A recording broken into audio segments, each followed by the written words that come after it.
इस बार के चुनाव महाराष्ट्र के काफी ऐतिहासिक होंगे क्योंकि सभी पार्टियां अलग अलग तो लड़ी रही है, लेकिन शिवसेना जन्म होने के बाद पहली बार 286 सीटों पर अकेले चुनाव लड़ने वाली है।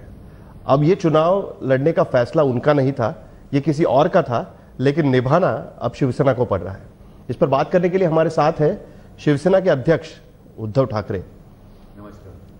उद्धव जी, जैसे मैंने कहा कि आप पर आपका फैसला नहीं था, ये आप कई बार कह चुके हैं, आपको अलग थलग कर दिया पूरा अकेला जाने के लिए।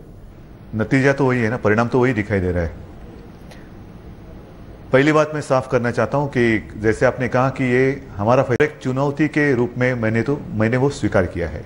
25 साल पुरानी युति गठबंधन टूट गई है। आज तक पहले ऐसे कभी हुआ नहीं था। देश में स्थिति जैसी रही, अच्छी रही, बुरी रही, लेकिन शिवसेना और भारतीय जनता पार्टी साथ रहे। और शायद हम तो बड़े अभिमान के साथ कहते थे कि दुनिया का ये एक ही गठबंधन ऐसा होगा कि 25 साल से भी ज्यादा, 26-27 साल होने को आए हैं, लगातार चलते आ रहा है। और उसके लिए आधार था हिंदुत्व। दुर्भाग्य है, लेकिन यही कहना पड़ता है कि बीजेपी ने हिंदुत्व के साथ रिश्ता तोड़ दिया है। क्यों पता नहीं। हम तो उनके बुरे दिनों के साथी थे। अब अच्छे दिन आने वाले हैं, और जब अच्छे दिन आने वाले हैं तो उन्होंने अपना पुराना दोस्त तोड़ दिया है। लेकिन सिर्फ आपको अलग नहीं किया है उन्होंने, जो बाकी आपके जो 4 गठबंधन के पार्टनर्स उनको भी हमसे तोड़ा है, उनको भी वो साथ में ले गए, यानी पूरा आपको अलग। बिल्कुल। क्योंकि शायद उनको शिवसेना से कुछ ऐसे आगे जो कुछ वो करना चाहते हैं वो करने में तकलीफ हो सकती थी, लेकिन वो तो अभी होगी क्योंकि शिवसेना ऐसे खत्म होने वाली नहीं है। क्या करना चाहते थे आप, जरा खुलकर नहीं, पता नहीं। जैसे हमारे एजेंडा में महाराष्ट्र तोड़ने का कभी हमने सोचा नहीं, और वो टूटने भी हम नहीं देंगे। आप अलग विदर्भ की बात कर रहे हैं। कुछ भी हो, अलग विदर्भ है। अब कांग्रेस कहने लगी कि इनको मुंबई तोड़नी है। जब हम पहले कहते थे तो कांग्रेस वाले हंसते थे, अब कांग्रेस वाले कहने लगे कि इनको मुंबई तोड़नी है। नहीं, आपको लगता है कि केंद्र सरकार का ये प्लान है कि मुंबई को अलग करेंगे? ये कांग्रेस को पूछना पड़ेगा, क्योंकि दिल्ली में हम तो बीजेपी के साथ ही अब तक तो केंद्र में है, कैबिनेट में है, सांसद है। बिल्कुल, आपको भी तो पता चलता होगा लेकिन क्या हो रहा है। जो बाकी प्रशासकीय इंतजाम रहता है, व्यवस्था रहती है, उसमें शायद कांग्रेस के पास जानकारी होगी। लेकिन एक बात साफ है कि फिर कारण क्या है। आज तक बुरे दिनों में हम साथ रहे। 25 साल चाहे कुछ भी हो, कितनी भी संकट आने दो, हम साथ रहे बीजेपी के साथ। तो अब ऐसे क्या हो गया, और केंद्र में सरकार बनने के बाद बीजेपी ने हमसे रिश्ता क्यों तोड़ा? पार्लियामेंट के समय तक हम तो दिलो जान से प्रचार में थे। नरेंद्र भाई के लिए हमने प्रचार किया। एक सपना था केंद्र में कांग्रेस को हटाकर अपनी सरकार लाए, महायुति की सरकार लाए, वो आ गई। लेकिन बीजेपी ने अपना कारण बताया अलायंस तोड़ने का। उन्होंने प्रेस कॉन्फ्रेंस ली और बाकायदा मीडिया के सामने आकर उन्होंने कहा कि जो प्रस्ताव शिवसेना से आ रहे थे, क्या है, उससे ना वो सेटिस्फाई थे, ना उससे अलायंस पार्टनर सेटिस्फाई थे, और उसके वजह से हम अलायंस। ठीक है, प्रस्ताव क्या आया? पहले प्रस्ताव शुरुआत किसने की?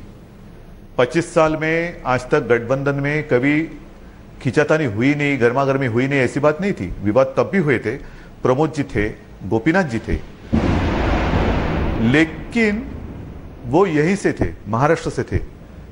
25 साल में पहली बार दिल्ली से कोई चर्चा करने के लिए आ गए। और आज तक जितने सारे विवाद हुए, प्रमोद जी के साथ भी विवाद हुए थे, गोपीनाथ जी के साथ भी हुए थे, लेकिन उनको पता था कहां तक खींचना है, लेकिन तोड़ना नहीं है, वो ये समझते थे। और फिर जो कुछ होता था आगे जाकर सब अच्छा होता था। हम दोनों साथ में हंसते खेलते चुनाव कहना है कि दिल्ली से लोगों को यहाँ पर लाके बिठाया गया आपसे बातचीत करने के लिए। बिल्कुल, और उसके वजह से ये दिक्कत हुई, ऐसा आपका मानना है? उन्होंने जो पहला प्रस्ताव दिया, वो प्रस्ताव ऐसे था कि अपने जितने सारे दोस्त है उनको आप 9 सीट छोड़ो, हम 9 सीट छोड़ते, चलो अच्छी बात है। फिर रहता है 270, उसमें हम 50-50 करते हैं, मतलब 135 बीजेपी, 135 शिवसेना। हालांकि स्थिति ये थी कि शिवसेना पिछले चुनाव में 169 सीटें लड़ी, बीजेपी 119 सीट लड़ी। 9 सीट हम कम करते तो हम 160 पर आते हैं, भाजपा 110 पर आता है। फिर ये अचानक ये नई बात कहां से आई कि 50-50? क्या मेरी पार्टी बड़ी नहीं है? पिछले चुनाव में मेरे लोगों ने काम नहीं किया है? जितने सारे आज भी बीजेपी के सांसद महाराष्ट्र से चुनकर आए हैं, क्या उनके लिए बीजेपी शिवसेना ने काम नहीं किया? उसमें शिवसेना के मतदाताओं के वोट नहीं है? तो जैसे आपकी पार्टी बड़ी, मेरी भी तो पार्टी बड़ी है। वो तो पहले से था ही ना। 99 में जब सरकार उनकी बनी थी तो तब भी तो आप उसके पार्टनर थे और सरकार लेकिन सरकार यहीं से चली। अटल जी तो प्रधानमंत्री थे उस वक्त। और यही मैं दुख की बात यही है कि जब भी ऐसी कोई बात आई थी, स्थिति आई थी, तो बाला साहब ने वहां, अटल जी जब प्रधानमंत्री बने थे पहली बार, तो अटल जी ने फोन किया था कि बाला साहब मैं कैबिनेट बनाने जा रहा हूं, आप किसका नाम देंगे? अब तो मैं एक ही दे सकता हूं आपको। तो बाला साहब ने कहा था कि अटल जी मुझे पता है आपको बहुत तकलीफ है, कठिनाई आ रही है, अगर आपको और किसी को एडजस्ट करना है तो मेरे लिए एक भी मिनिस्ट्री नहीं देना, पहले आप उस कुर्सी में बैठो। तो एक रिश्ता था। मेरा कहने का मतलब यह था कि आज तक 25 साल में जैसे गोपीनाथ जी थे, अब गोपीनाथ जी नहीं रहे, प्रमोद जी नहीं रहे, तो ये सारे दोनों लोग पूरे ग्रास रूट में लोग महाराष्ट्र में थे। उनको पता था, महाराष्ट्र की नस उनको मालूम थी कि कहां कब कैसे। वो सर्वे के आधार पर नहीं चलते थे, खुद अपने आप चलते थे। उन्होंने सर्वे किया है और उसके किया होगा, लेकिन ये नेता किसको कहते हैं कि जो लोगों का दिल या लोगों की नस। मतलब किसके बारे में बोल रहे हैं उद्धव जी? आप अमित शाह के बारे में बोल रहे हैं? मैं बताता हूं। पहले दिन जब शुरू हुई बात, अमित जी जब घर पे आए थे तो उन्होंने कहा कि उद्धव जी आप चर्चा के लिए सिर्फ ओम प्रकाश जी है माथुर और देवेंद्र के साथ बात करो। ठीक, अच्छी बात है। 1-2 दिन के बाद, अभी इतना ये नहीं, 1-2 दिन के बाद हम एक रात बैठे यहाँ और फिर बात आगे चली। तो उन्होंने कहा दिल्ली से हमें मैंडेट है कि ऐसा होना चाहिए। मैंने कहा भाई दिल्ली का मैंडेट आपके लिए है, मेरी पार्टी तो यही की है। तो ऐसा पहले तो कभी हुआ नहीं था कि आप मैंडेट लेकर आए। कैबिनेट जब बनी तब पिछली बार आपके 3 मंत्री थे, इस बार आपको एक ही मंत्री पद दिया गया। तो आपको नहीं लगता कि पिछले कुछ दिनों से ये बात बीजेपी में कहीं चल रही थी, बीजेपी ने ये तय कर चुकी थी कि उनकी ताकत बढ़ी है और शिवसेना को अब वो ओहदा नहीं मिलेगा जो वाजपेयी जी और अडवाणी जी के समय में मिला करता था? ये जो बात आपने कह दी कि तुरंत उन्होंने अपने शिविर में कहा कि हम अपने बल पर चुनाव लड़ेंगे। ठीक है, फिर 2 चीजें हुई और एक खबर आई थी कि दिल्ली से यहां संदेश आया है कि मुंबई में सेना का जो एक अपना स्थान है उसको कमजोर करो। पता नहीं सच्चाई है या नहीं है। आपको कभी ऐसा लगा? नहीं, उनके अंदर की बात जो चल रही थी वो आई थी। ठीक। फिर अमित जी का भाषण कोल्हापुर में हुआ कि अगली सरकार भाजपा की होगी। हमारी चर्चा चल रही थी या चालू भी नहीं हुई थी तब। तो ये सब सारी बातें होने से पहले आपने शुरू क्यों किया? फिर दोष मेरे ऊपर क्यों लाद रहे? आप सीधे बोलो ना, आप सेना की जरूरत नहीं है, हम अकेले जीतेंगे। बोलो ना, किसने रोका है? यही आरोप बीजेपी नेता लगाते हैं कि अब उद्धव ठाकरे को मुख्यमंत्री बनना था, इसके वजह से उन्होंने कर। ठीक है, चलो पल भर मान ली बात जी। क्या गलत है उसमें? आपको क्यों ज्यादा सीट चाहिए? क्या आप मंत्रालय में आकर लुका छुपी खेलने वाले कि कैरम खेलने वाले?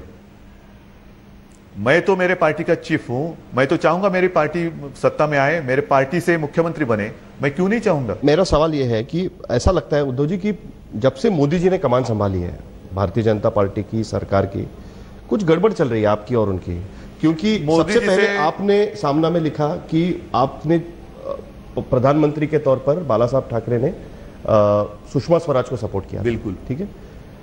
ऐसा लगता है कि मोदी आपकी पसंद कभी नहीं थे? नहीं, ऐसी बात नहीं है, आप गलत मान रहे हो। मैं बताता हूं, बात स्पष्ट करूं। अच्छा हुआ आपने ये सवाल किया। 2012 की बात है, शायद वो डेट भी मिल सकती है, जून जुलाई की बात होगी। इतना याद है कि नरेंद्र भाई अपने गुजरात कैंपेनिंग की शुरुआत करने जा रहे थे। जो चुनाव हुआ वो वहां के मुख्यमंत्री बने, उस चुनाव के लिए वो अपने प्रचार की शुरुआत करने जा रहे थे। तब की बात है ये। और तब नरेंद्र भाई का नाम प्रधानमंत्री की लिस्ट में, मतलब कौन बन सकता है प्रधानमंत्री, उस समय नरेंद्र भाई का नाम चर्चा में नहीं था। एक दिन अचानक मुझे बाला साहब ने कहा, अरे वो तो खैर उम्र के हिसाब से, उन्होंने कहा अरे सुषमा क्या कर रही है? मैंने कहा पता नहीं क्या करूं, नहीं मैं मिलना चाहता हूं, वो आ सकती है यहाँ, मैं बात करता हूं। मैंने फोन किया, सुषमा जी बाला साहब आपको याद कर रहे हैं। अरे बस बाला साहब ने याद किया, मैं आ गई। तो वो 2-4 दिन में आ ही गए, सुषमा जी आ गई। ऊपर बैठे थे सब, ये हो गया, बातचीत हो गई। फिर अचानक बाला साहब ने कहा, सुषमा आज मैं तुम्हें आशीर्वाद देना चाहता हूँ। तो बाला साहब ने सर पर हाथ रखा और कहा कि सुषमा तू देश का प्रधानमंत्री बन जाना। तो वो भी चौंक गई, बाला साहब ये आप क्या कह रहे हैं? तो बोले नहीं, जो कुछ चल रहा है अच्छा नहीं चल रहा है, कांग्रेस को तो हटाना ही होगा। तो जो भी नाम उनके सामने थे, तब नरेंद्र भाई का नाम उस लिस्ट में था नहीं। लेकिन उसके बाद आप सुनो एक मिनट मैं बता पूरा करता हूँ। ठीक। फिर नरेंद्र भाई, फिर क्या हो गया बीच में, बाला साहब वो मतलब फिर मेरी भी एंजियोप्लास्टी हो गई, बाला साहब नहीं रहे। दिसंबर में नरेंद्र भाई चुनाव जीत गए, वो मुख्यमंत्री बने। तब तक की बात, मतलब उस वक्त तक प्रधानमंत्री के नाम में उनका नाम था नहीं। फिर बात आगे बढ़ती गई, फिर माहौल बनते गया, चुनाव नज़दीक आने लगा, 2012 2013 ये सब चुनाव गया। फिर एक दिन मैं दिल्ली में था, आप भी थे शायद, वो आंसू के इसमें मैंने कहा कि आज देश को एक भरोसेमंद चेहरे की जरूरत है। तब नरेंद्र भाई का नाम डिक्लेयर नहीं हुआ था और किसी का नाम बीजेपी की ओर से नहीं आया था। फिर मुझे पूछा गया, फिर ये नाम नहीं हो सकता कि ये नाम नहीं हो सकता कि, मैंने कहा देखो आप रोज नया नाम पूछेंगे तो मैं उत्तर नहीं देने वाला। पहले बीजेपी का जो एक कमेटी है उनको तय करने दो कि वो किसका नाम तय करे, किसका बीजेपी तय करे कि किसका नाम ले ले। फिर एक दिन नरेंद्र भाई का फोन आ गया, उन्होंने कहा उद्धव भाई कल शायद ऐसा होने जा रहा है। तो मैंने कहा शायद की बात मत करिए, आपका नाम होना ही चाहिए। गोवा अधिवेशन के पहले की बात आप कर रहे हैं? बीजेपी का गोवा अधिवेशन हुआ था उसके, या दिल्ली में उनका अधिवेशन? अभी नहीं, पता नहीं, वो अधिवेशन की बात नहीं, जब उनका नाम डिक्लेयर किया गया उसके एक दिन पहले की बात है। फिर दूसरे दिन सुबह, क्योंकि मैं बाहर चला गया था, फिर मुझे घर से मैसेज आया कि राजनाथ जी आपसे बात करना चाहते हैं। मैंने फ़ोन किया, राजनाथ जी ने कहा कि उद्धव जी आज हमारी मीटिंग होने जा रही है और हम नरेंद्र भाई का नाम प्रधानमंत्री के लिए कर रहे हैं, आप हमारे पुराने साथी है। राजनाथ जी तब अध्यक्ष थे, तो उन्होंने रिश्ता बनाए रखा था अच्छी तरीके से। और मैंने उनको केंद्र में सरकार बनने के बाद विनती भी की थी, मैंने कहा राजनाथ जी आप कृपा कर महाराष्ट्र के चुनाव होते समय तक आप अध्यक्ष बने रहे। तो बोले उद्धव जी वो तो मेरे पार्टी की बात है, मैं क्या करूं। वो एक रिश्ता जोड़ने वाला आदमी है राजनाथ जी। तो नरेंद्र जी का नाम हम करना चाहते हैं। मैंने कहा बिल्कुल करिए, मेरा समर्थन है। ये सब सारी जब बातें चल रही थी तब दिल्ली में आपने किन से बात की? आपने कहा आपने राजनाथ सिंह से बात की, आपने सुषमा जी से बात की, क्या आडवाणी जी से भी आपने बात की थी? आडवाणी जी से भी मैंने बात की, तो उन्होंने भी कहा कि गठबंधन टूटना नहीं चाहिए। तो मैंने कहा अभी पता नहीं, अभी कैसे होगा, आगे क्या होगा मुझे मालूम नहीं। आडवाणी जी ने कुछ कोशिश की गठबंधन को? नहीं, मैंने उनको कहा आडवाणी साहब मैं आपको परेशान नहीं करना चाहता, आप कुछ भी मत करिए, सिर्फ मैं आपको बता रहा हूँ अगर ये गठबंधन टूट जाए तो मुझे माफ करिए, यही मैंने कहा। राजनाथ जी और हाँ बस, मैंने मतलब उनसे कुछ ऐसे नहीं कहा कि आप किसी की इसके साथ बात करिए उसके साथ बात, ऐसे कुछ नहीं कहा। क्या राजनाथ जी और सुषमा जी से भी बात हुई थी आपकी? मैंने यही बात हुई, किसी को मैंने ऐसा नहीं कहा। क्या चल रहा है वो मैंने उनको बताया और मैंने कहा कि आज तक ऐसे हुआ नहीं था, ऐसे होने जा रहा है। लेकिन गठबंधन आधा ही टूटा है, अभी तक पूरा गठबंधन कहाँ टूटा है उद्धव जी? अभी भी आपके मंत्री है वहां पर। आज आपने कहा कि जब आपने बात की उसमें कि अगर इस्तीफा देना है तो पूरे 42 सांसदों को इस्तीफा दे देना है। बिल्कुल, क्योंकि मंत्री पद तो मैं छोड़ूंगा, उसमें कुछ ऐसे नहीं कि मैं चिपक के बैठूंगा, वो बात नहीं है। लेकिन जब कहा जाता है कि भाई आप ये भी छोड़ेंगे क्या, वो भी छोड़ेंगे क्या, तो छोड़ना मेरा अकेले का काम नहीं है। मिनिस्ट्री तो नरेंद्र भाई से बात करके वो तो होगी बात, वो तो छोड़ दूंगा। लेकिन उस वक्त मतदाताओं ने महायुति को मतदान किया है, जितने सारे सांसद महायुति के चुनकर आए हैं उसमें सेना के मतदाताओं ने भी किया है। कुछ ऐसे भी मतदाता है जिन्होंने, जो शायद कभी पहले किसी ने सेना बीजेपी को वोट नहीं किया, लेकिन देश में बदलाव के लिए उन्होंने वोट किया। क्या उनको ये सब कुछ हुआ वो पसंद है? ये इतना ऊपर का मामला नहीं है, उनकी भी तो राय पूछनी जरूरी है। उनको क्या मंजूर है? क्या वो वापस ऐसी स्थिति में अलग अलग लड़े तो क्या वो वापस इतने सांसद चुनकर देंगे? आपने मत दिया था सब इकट्ठा है इसलिए क्योंकि बाला साहब का भी एक कुछ नाम है ना महाराष्ट्र में बाला साहब का भी तो प्रभाव है। बाला साहब को मानने वाले बहुत सारे लोग हैं, पूरा महाराष्ट्र बाला साहब को मानता है। शिवसेना बीजेपी के साथ रही इसलिए लोगों ने बीजेपी को भी वोट दिया है। शिवसेना कठिन समय में बीजेपी के साथ रही, आज भी हम रहना चाहते थे, ये फैसला शिवसेना का नहीं है। लेकिन कठिन समय में शिवसेना साथ रही, अच्छे दिन आने के बाद अपने शिवसेना को छोड़ दिया। क्या ये बीजेपी का फैसला मतदाताओं को पसंद है? ये सवाल अहम है और इस सवाल का उत्तर सिर्फ ऊपर ऊपर से नहीं देखना चाहिए, नीचे तक जानी चाहिए बात। क्या मोदी जी से बात करेंगे आप? क्यों ना करूं? आप जब वो अमेरिका से आएंगे उसके बाद आप बात करेंगे? क्यों ना करूं? मेरा उनका व्यक्ति कुछ हुआ नहीं है, लेकिन यहाँ के लोग और जो पहले दिन से कहा गया मुझे, तो फैसला उन लोगों ने शायद वो तय करके आए थे, बहाना ढूंढने की कोशिश की गई और फैसला उन्होंने किया। एकनाथ खड़से जी ने मुझे फोन कर बताया कि युति हमने तोड़ी है। ऐसा लग रहा है कि बीजेपी ने तय किया है कि नरेंद्र मोदी ही उनके स्टार कैंपेनर होंगे। जो पूरी स्ट्रेटेजी उनकी है, चेहरा उन्होंने जो रखा हुआ है वो नरेंद्र मोदी का रखा हुआ है। चलो आओ। उनको लगता है कि वेव है उनकी अभी भी, और मैं उल्टा कहता हूं, बीजेपी या नरेंद्र भाई ऐसे नहीं है मुझे मालूम है, लेकिन चलो 25 साल में संकट समय में जिस दोस्त ने आपको साथ दी, चलो सब मिलकर आओ और दोस्त को खत्म करो, आओ। क्या महाराष्ट्र पसंद करेगा? जब बाबरी तोड़ी गई तो सब भागम भाग हुई थी, तो बाला साहब ने कहा था, जो भी कहा था कि अगर वो मेरे शिवसैनिक है तो मुझे गर्व है उनके ऊपर। तो कठिन समय में बाला साहब उनके साथ रहे, शिवसेना उनके साथ रही। तो चलो आओ सारे मिलकर और खत्म करने की कोशिश करो, वही अपने पुराने दोस्त को, सच्चे दोस्त को खत्म करने की कोशिश करो। और फिर सवाल ये उठता है कि जब अच्छे दिन आते हैं तो आपको दोस्त मंजूर नहीं है, दोस्त को आप खत्म करने की कोशिश करते हैं, तो ये चीज महाराष्ट्र पसंद करेगा क्या? शिवसेना खड़ी हो पाएगी मोदी जी के प्रचार के सामने? मोदी अगर वेव है जो, अगर शिवसेना जीत गई तो? मैं आपसे पूछ रहा हूं, आप नेता है शिवसेना। मुझे आत्मविश्वास है कि हम जीतेंगे। एक पुरानी बात है, 1992 में शिवसेना और बीजेपी का गठबंधन टूटा था बीएमसी चुनाव के समय पे।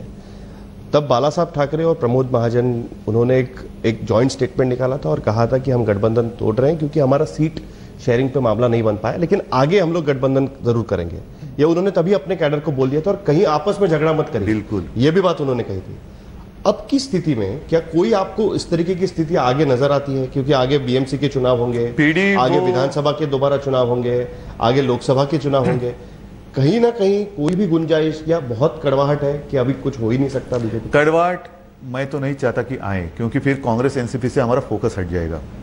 वो भी अलग अलग है ना उद्धव जी। नहीं, लेकिन मैं जो बताना चाहता हूं बार बार वो यही है कि जनरेशन बदली हो गई है। वो जनरेशन अलग थी और वो जनरेशन देखते देखते मैं बड़ा हुआ हूं। उस जनरेशन के संस्कार मेरे ऊपर है, उस जनरेशन के संस्कार मेरे ऊपर है। उस जनरेशन में गठबंधन में एक लगाव था अपने एक दूसरे के साथ, इमोशंस थे। अब ऐसे लग रहा है कि इमोशन नहीं रहे। और मैं यही कहना चाहता हूं बार बार कि यहां का मामला यहीं पर चर्चा होती थी और यहीं पे उसके ऊपर उत्तर निकलता था। अब दिल्ली से उसमें कुछ हो रहा है। अब प्रैक्टिकल बात होगी बीजेपी के साथ में, प्रोफेशनल बात होगी आगे अगर होगी तो। वो कर रहे हैं, मैं नहीं। इसके आगे इमोशन अगर खत्म हो गया है तो अब पता नहीं, अभी नहीं वो रिश्ता रखना चाहते भी है नहीं है, पता नहीं मुझे, मैं कैसे अकेला। आप अभी भी उत्सुक है रिश्ता रखने के लिए? मैं तोड़ने के लिए भी उत्सुक नहीं था ना, ये लादा गया हुआ फैसला है। मैंने तो आखिरी पल तक मैंने कोशिश की। जब एकनाथ जी का फोन आया था खड़से जी का, तो यही समय हुआ होगा, 7-1 बजे होंगे, और फॉर्म भरने की डेट मतलब आज हम बात करें तो परसों थी। तो एकनाथ जी का फोन आया कि उद्धव जी अब तो दुख हो रहा है, 25 साल हमारा पुराना रिश्ता वो नहीं रह सकता। मैंने कहा क्यों, क्या हो गया? तो नहीं, अब समय नहीं रहा। मैंने कहा आज दिन में मैंने तो आपके पास लोग भेजे थे, आपने 2.5 घंटा बिठाए रखा, बाद में आप उनको मिले भी नहीं। आपकी कोर कमेटी की मीटिंग अंदर चल रही थी, मेरे लोग बाहर बैठे रहे, अनिल देसाई और दिवाकर राव थे। आपने उनको कहने की मतलब कुछ कोशिश भी नहीं की, कष्ट भी नहीं किए। आप फिर किसी ने आकर कहा कि हमारे लोग तो चले गए और अभी आप मुझे फोन कर रहे, तो वापस मैं भेजता हूं, चलो बैठ जाओ, जो भी कुछ 1-2 एक्सचेंज है बात करो, कल एक दिन है, परसों डिक्लेयर कर सकते हैं, उसमें कौन सी बड़ी बात है? एक नई बात बीच में अचानक सामने आई थी, आपने राज ठाकरे जी को फोन किया था और एक बात सामने आई जी, चुनाव के बाद एनसीपी और बीजेपी का गठबंधन होगा। ये कब सामने आई बात? क्या आपके पास ऐसी कोई नहीं, ऐसी खबरें आई ना मीडिया में।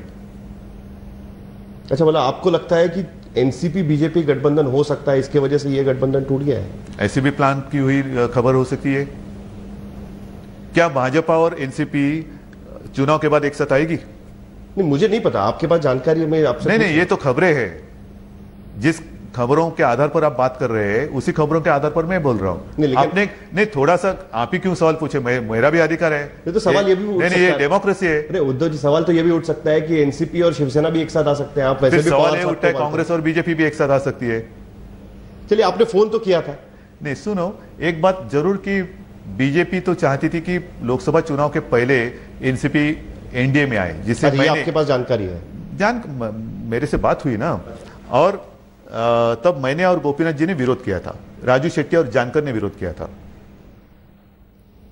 तो आपको लगता है कि वो चाहते थे कि एनसीपी साथ में आए, शिवसेना की अहमियत कम हो यहाँ पर? वो मालूम नहीं क्यों चाहते तो थे, और मैंने और गोपीनाथ जी विरोध किया था। गोपीनाथ जी ने भी कहा, राजू शेट्टी ने विरोध किया, महादेव जानकर ने किया, रामदास आठवले ने जी किया। ये बात है ना, 2-4 महीने पहले की बात है, 100 साल पुरानी बात नहीं है। चलिए, आपने तो पूरा घुमा दिया है, लेकिन मैं एक बार फिर आपको वो सवाल पर लेके आऊंगा। क्या चुनाव के बाद एनसीपी बीजेपी साथ आएगी क्या? नहीं, मैं ये सवाल पूछना चाहता हूँ, क्या आपने राज ठाकरे को फोन किया था? मैं ये सवाल पूछता हूँ, क्या बीजेपी और एनसीपी साथ आएगी क्या?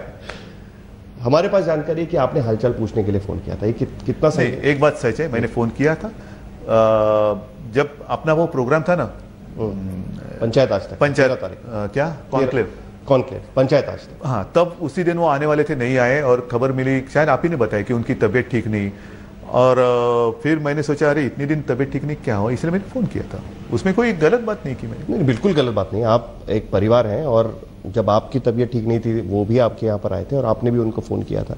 लेकिन मामला तब उठता है कि जब आपका गठबंधन टूटा, उसके बाद भी आपका एक बार फोन गया था, और वो भी हालचाल पूछने के लिए फोन गया था। ये बात भी बिल्कुल किया था, एक बार फोन किया, फिर ये नहीं कि भाई 2 दिन के बाद भाई कैसे तबीयत ठीक हुई नहीं हुई। अब तो उनके कैंपेनिंग पे चले गए। नहीं, आगे बात बढ़ी ना, लेकिन तबीयत का हाल पूछते पूछते ये भी पूछा गया कि गठबंधन किस वजह से तब ये गठबंधन उसी अगल बगल 1-2 दिन पहले या बाद में टूट गया।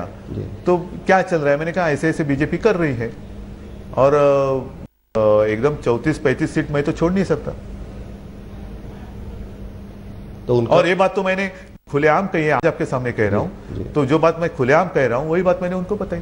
ठीक है, लेकिन एक ये बात चल रही थी कि आपके तरफ से एक कोई रहेगा, उनके तरफ से एक कोई रहेगा, और क्या कुछ प्री पोल अलायंस की बात हो सकती है क्या, या कुछ सीटें आपसे? देखो, ये सारी बातें फिर उसी लाइन पर जा रही है, क्या भाजपा और एनसीपी साथ आएगी क्या? मतलब आप अध्यक्ष, आप बोल सकते हैं कि ऐसा नहीं है। मैं आपको पूछ रहा हूं, यही कहता हूं ना कि ऐसा कुछ ये नहीं है। मैंने उनके अभी मैंने तबीयत पूछने के लिए, हाल पूछने के लिए फोन किया, ये तो बात सच है। फिर ये जो बात है कि भाई क्या हो रहा है, तो मैंने कहा जो आपके कैमरे के सामने मैंने बोल दिया वही बोल दिया। क्योंकि 2 दिन के बाद हमने देखा कि उनके भाषण में आपको आलोचना की आपकी। तो फिर ये बात में सच्चाई कितनी है जो आप सवाल पूछ रहे हैं? अगर ऐसी कुछ बात होने वाली थी तो फिर आलोचना क्यों की गई? फिर आलोचना क्यों की गई? और मैंने तो कभी भी, वो चाहे मेरा महालक्ष्मी के यहाँ हुआ हो भाषण हो, या उसके पहले रंगशारदा में हुआ भाषण हो, मैंने मेरे साथ जो हो रहा है, शिवसेना के साथ जो हो रहा है, वही मैंने आप सबके सामने रखा। मैंने तो हमेशा कांग्रेस एनसीपी की आलोचना की है, क्योंकि वही सबसे बड़ा टारगेट होना चाहिए सबका। दुर्भाग्य की बात है, एक बात मैं साफ बता दूं, उसमें मुझे कोई ऐसी बात उसमें कहने के लिए कमी नहीं लगती या शर्म की बात नहीं है कि मुझे कोई खुशी नहीं हुई है कि बीजेपी के साथ रिश्ता टूटा है। मुझे दुख ही हुआ है, और दुख इस बात का भी हुआ है कि अरे संकट के समय में हम साथ रहे, ये दोस्त जब सब कुछ अच्छा होने के दिन, अच्छे दिन आने रहे, तो वो दोस्त ना रहा, इस बात का दुख जरूर है। लेकिन इसका उत्तर जनता ने देना चाहिए कि भाई अगर 25 साल पुराने दोस्त के साथ ये रिश्ता नहीं निभा सकता तो ये अपने साथ वादे क्या निभाएगा? आश्चर्य की बात उद्धव जी ये है कि आप कह रहे हैं कि 2 दिन के बाद राज ठाकरे ने आलोचना की, उन्होंने भी अपने भाषण में बीजेपी पर इसी बात को लेकर टीका की। नहीं, ये क्योंकि लोगों के मन में बात है, यही तो मैं कहता हूं, जनता में यही चर्चा है कि ये ठीक नहीं हुआ, ये गलत किया है, दोस्त के साथ गलत किया है, बाला साहब के पार्टी के साथ, मतलब बाला साहब के साथ गलत किया है। जब जरूरत थी तो सेना का सहारा लिया, बाला साहब का सहारा लिया, और जब ऐसे लगने लगा कि हम बढ़ गए तो जिसने हमें बड़ा किया उसी के साथ इन्होंने रिश्ता तोड़ा। ये कॉमन मैन की एक वेदना है, भावना है। इस बार के चुनाव काफी अलग होंगे। मैं आपको ये जानना चाहता हूं आपसे कि चुनाव के बाद रीअलाइनमेंट, अलग तरीके से दोबारा कुछ गठबंधन, कुछ नए दोस्त, नए दुश्मन, ये सारी चीजें हो सकती है। आप क्या देखते हैं फ्यूचर में कि क्या एक किसी पार्टी को सिंगल पार्टी गवर्नमेंट सेना का? आपका यही लक्ष्य पूरा? क्यों नहीं? अगर वहां ममता जी का आ सकता है, जयललिता जी का आ सकता है, इसके पहले मायावती जी का आया था, तो महिलाएं लड़ सकती है, जीत सकती है, तो मैं क्यों नहीं लड़ूं? तो सिंगल पार्टी गवर्नमेंट क्यों नहीं आएगी मेरी? महाराष्ट्र की जनता ने चाहा और मेरे साथ तो भगवान है, देव देवता है, बाला साहब का आशीर्वाद है, तो क्यों नहीं आएगी मेरी सरकार? तो जैसे जयललिता मुख्यमंत्री बनी, मायावती मुख्यमंत्री बनी, वैसे उद्धव ठाकरे भी मुख्यमंत्री अगर जनता ने चाहा तो होगा। ये सब मेरे चाहने की बात नहीं है। कभी आपने सोचा था, जैसे नरेंद्र भाई के लिए हम गर्व से कहते हैं कि ये हिंदुस्तान ऐसा देश है कि जहां एक चाय वाला प्रधानमंत्री बन गया। जब उस जमाने में कभी किसी ने नरेंद्र भाई से चाय पिया था तो वो सोच सकते हैं कि ये लड़का हो या जब क्या पता नहीं उस कौन सी उम्र में थे वो चाय करते थे कि प्रधानमंत्री बनेगा देश का। जो भाग्य में लिखा है वो होगा, भाग्य में लिखा होगा, वो कोई टाल नहीं सकता, कोई रोक नहीं सकता उसे। अगर लिखा होगा भाग्य में तो वो भी होगा। चलिए उद्धव जी, हमसे बात करने बहुत बहुत शुक्रिया। तो उद्धव जी ये कह रहे हैं कि भाग्य में लिखा होगा तो जरूर होगा, और इन सबका भाग्य 15 अक्टूबर को महाराष्ट्र की जनता तय करेगी।